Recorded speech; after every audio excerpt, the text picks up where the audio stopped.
আমি মাছের ঝোলের এমন একটি রেসিপি শেয়ার করব যেটা কিনা 5 মিনিটেই রেডি হয়ে যাবে।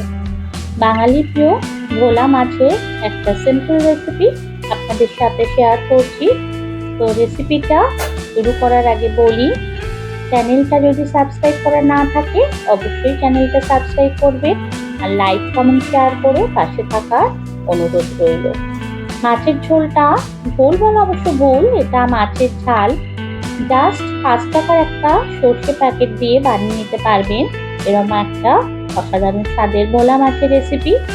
বাটাবাটির ঝামেলা নেই, কিচ্ছু নেই। তো আমি ভোলা মাছ নিয়ে নিয়েছি, সেই মাছটাকে নুন হলুদ মাখিয়ে এরকম ভেজে নিয়েছি। তো কাঠের খুন্তিতে উল্টাতে অসুবিধা হচ্ছিল বলে আবার আমি স্টিলের খুন্তি নিয়ে নিলাম। যেহেতু ভোলা মাছ খুব নরম মাছ, সেহেতু একটু অসাবধান হলেই মাছ ভেঙে যায়। তো এবার আর একটা মাছ বাকি ছিল, সেটাও ভেজে নিচ্ছি। ভোলা মাছকে খুব সাবধানে ভাজতে হয়, না হলে খুব তাড়াতাড়ি এটা ভেঙে যায়। আমি এখানে সর্ষে পাউডারটা ভিজিয়ে রেখেছিলাম নুন দিয়ে, তার মধ্যে হলুদ গুঁড়ো একটু, অল্প একটু কাশ্মীরি লঙ্কার গুঁড়ো আর কাঁচা লঙ্কা দিয়ে ভিজিয়ে রেখে দিয়েছি। মাছটা 1 পিঠ হয়ে গেছে, আর 1 পিঠ উল্টে দিচ্ছি। তো এই মাছটাও রেডি হয়ে গেল আমার ভাজা। এরপর এই কড়াইয়ের মধ্যে আমি দেব একটু কালো জিরে ফোড়ন। তো সর্ষে বাটা মাছে অলওয়েজ কালো জিরে ফোড়নটাই খেতে বেশি ভালো লাগে, তাই আমি কালো জিরে দিলাম। এবার কালো জিরের মধ্যে আমি যে মশলাটা ভিজিয়ে রেখেছিলাম, মানে সর্ষে পাউডারটা, ওটা অ্যাড করে দিলাম। ভালো করে এবার কষিয়ে নিচ্ছি কিছুক্ষণ, যতক্ষণ না মশলা থেকে তেল ছাড়ে। আঁচটা কিন্তু একদম আমার মিডিয়াম করা আছে, তো সর্ষে ভীষণ তাড়াতাড়ি পোড়া লেগে যায়। তো দেখুন তেল ছেড়ে এসছে। এরপর আমি এর মধ্যে প্রয়োজন মতো জল অ্যাড করে দিলাম।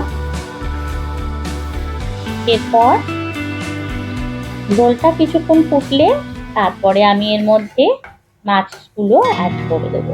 তো দেখলেন কত সহজে আর কত তাড়াতাড়ি মাছের ঝোলটা রেডি হয়ে যায়। বাটাবাটির ঝামেলা নেই, কোনো বেশি কিছু মশলারও দরকার নেই। শুধুমাত্র সর্ষেকে ভিজিয়ে রেখে এই রান্নাটা খুব সহজে করা যায়, আর খেতেও কিন্তু দুর্দান্ত লাগে। তো যখন আমার খুব তাড়া থাকে আমি ঠিক এভাবেই মাছটা বানিয়ে নিই। তো মাছ দিয়ে দিলাম, এবার একটু ঢেকে দিচ্ছি মাছটা নরম হওয়া পর্যন্ত। তো এখন 5-7 মিনিট পর আমি মাছগুলোকে একটু নাড়াচাড়া করে দিচ্ছি হালকা। এরপর এর মধ্যে ছড়িয়ে দেবো কাঁচা তেল, কাঁচা লঙ্কা আর ধনেপাতা কুচি। তো প্রথমে আমি এর মধ্যে কাঁচা সর্ষের তেল অ্যাড করে দিলাম। এর মধ্যে 2টো কাঁচা লঙ্কা ছিঁড়ে আমি দিয়ে দিচ্ছি আর ধনেপাতা কুচি। লাস্টের এই কাঁচা তেল আর কাঁচা লঙ্কার গন্ধটা কিন্তু যে কোনো সর্ষে বাটার রেসিপিতে অসাধারণ লাগে, তাই কাঁচা তেল আর কাঁচা লঙ্কা অ্যাড করতে কিন্তু ভুলবেন। এবার ঢেকে দেবো পুরো ফ্লেভারটা এনহান্স হওয়ার জন্য। তো বন্ধুরা, রেডি হয়ে গেল আমার ভোলা মাছ, যেটা কিনা সর্ষে ভোলা। তো আজ তাহলে রাখি, দেখা হবে নতুন কোনো ভিডিওতে। সবাই ভালো থাকবে, সুস্থ থাকবেন।